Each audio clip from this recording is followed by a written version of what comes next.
Hello and welcome to another episode of Laptop Retrospective, and today we're looking at a Surface Pro 7. Now, the original Surface Pro 7 came out in 2019 and featured 10th generation Intel CPUs. And that's what this model is here. This is the original Pro 7. And I say original Pro 7 because there was another variant called the Pro 7 Plus that was released in January of 2021. And that is really, by all measurements, the more desirable machine. And I'm going to tell you why in this video and how you can very quickly identify the two apart just at a quick glance. So we're going to start by looking at what the Pro 7 and the Pro 7 Plus have in common. So they both feature the iconic Surface style design where we have the kickstand along the back of the unit, and that of course allows it to tip anywhere from 0 all the way down to 160 degrees. And this is a very good hinge that allows it to pretty much sit at any orientation that you so desire. One of the key criticisms, of course, of this is that it's not really a laptop in the sense that this is a little bit more precarious to balance because you just have the kickstand and, of course, the keyboard, which can be left in this lifted configuration or laid flat if that's what you prefer, using the built-in magnets.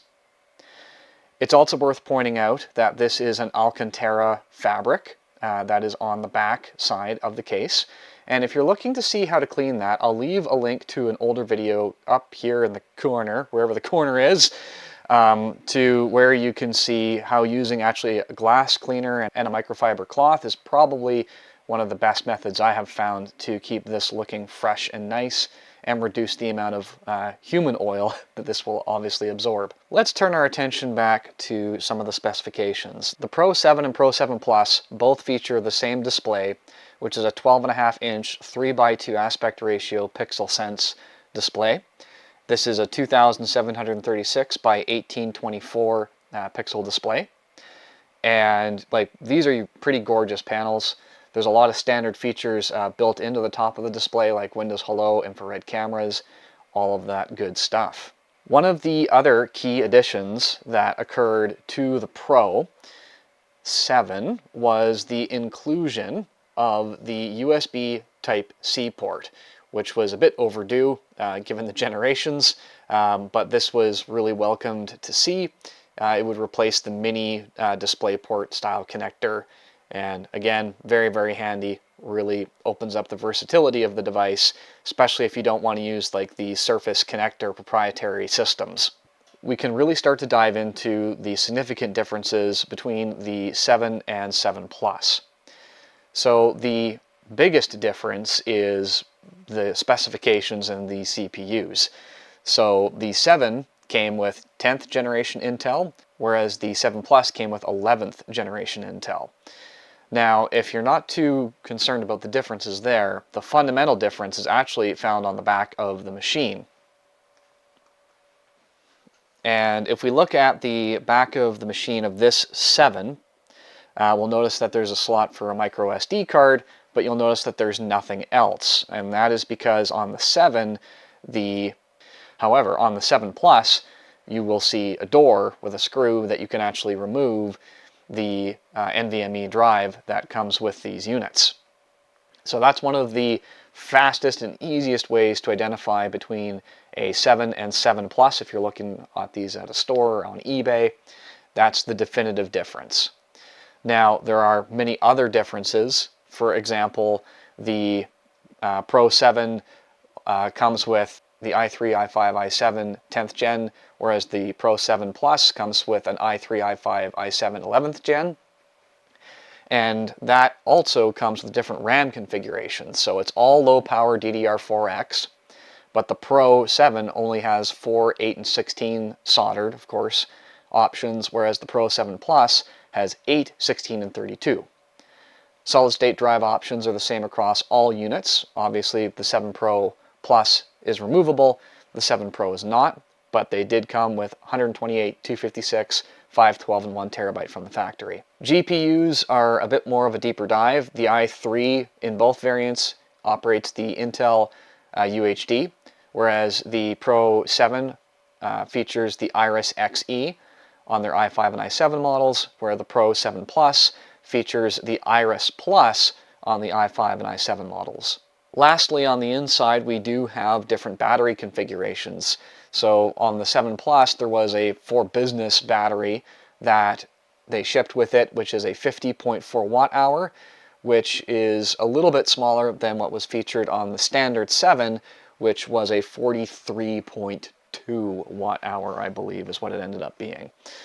So if you are looking for one of these used, I would highly recommend that you seek out the 7 Plus, because it's pretty much better in every measurable way, except maybe price, but the prices on these range pretty generously between 200 and 500 Canadian dollars on eBay at the filming of this video toward the tail end of 2024. So due to the nature of this device, we will not be taking it apart because it can potentially be destructive and requires specialized heat tools to remove the adhesive around the display. The one last thing that we will do before turning it on is just quickly finish walking through the ports and features. So we do have the type cover, we have a front and rear camera, the camera here on the back, and then obviously the web camera and infrared hello display up at the top. We have our USB Type-C, USB Type-A, our special Surface connector port, and then we have our headphone microphone combo jack on the left-hand side with a volume rocker and power button on the top. So not exactly port rich, but that USB Type-C does give you all sorts of different functionality with a dongle or two. So if we go ahead and turn this on, like, we are talking about some pretty quick boot times. You will notice that the BIOS is currently unlocked, and that was just because of how this machine was flashed. We can obviously relock the BIOS, but the lock icon should not be considered scary. And as you can see, we do have a pretty respectable boot time here.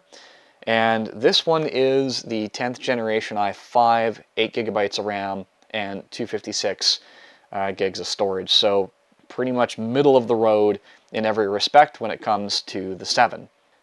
At any rate, ladies and gentlemen, I hope that you enjoyed this quick overview. I think these devices are quite good, even the 7, even though the 7 Pro Plus would be my choice, for a variety of tasks where a unique form factor, something that can be really small, really thin, and obviously provides pen support as well, is desirable.